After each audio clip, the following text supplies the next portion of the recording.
Hi అండి. Welcome to my channel. Saturday మా పాప వాళ్ళ స్కూల్‌లో సైన్స్ ఎగ్జిబిషన్ అయితే ఉన్నింది. అక్కడికైతే వెళ్ళాము. తర్వాత లేట్ అయిపోయిందండి ఆఫ్టర్‌నూను.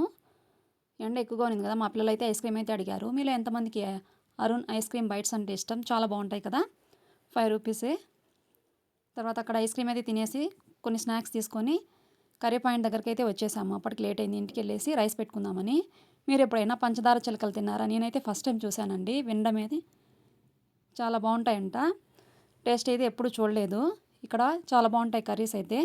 మాకు ఎప్పుడైనా టైం లేనప్పుడు ఇక్కడ కర్రీస్ అయితే తెచ్చుకుంటాము. ఇవి సువర్ణ హోమ్ ఫుడ్స్ అండి. అన్ని రకాల పళ్ళు, ఊరగాయలన్నీ అయితే ఉంటాయి. చాలా బావుంటాయి. వీళ్ళ దగ్గర కర్రీస్ తీసుకున్నప్పుడు కాంప్లిమెంటరీగా ఏదో ఒక స్వీట్ అయితే ఇస్తారు. చాలా బావుంటాయి. మా పిల్లలైతే ఇక్కడ వెయిట్ చేస్తూ ఉన్నారు. ఆ రోజైతే స్కూల్లో బాగా ఆడుకున్నారు. ఇవే అండి పంచదార చిలకలు. మీరు ఎప్పుడైనా తిన్నారా? తినుంటే కామెంట్ చేయండి. నచ్చితే ఒక లైక్ చేయండి.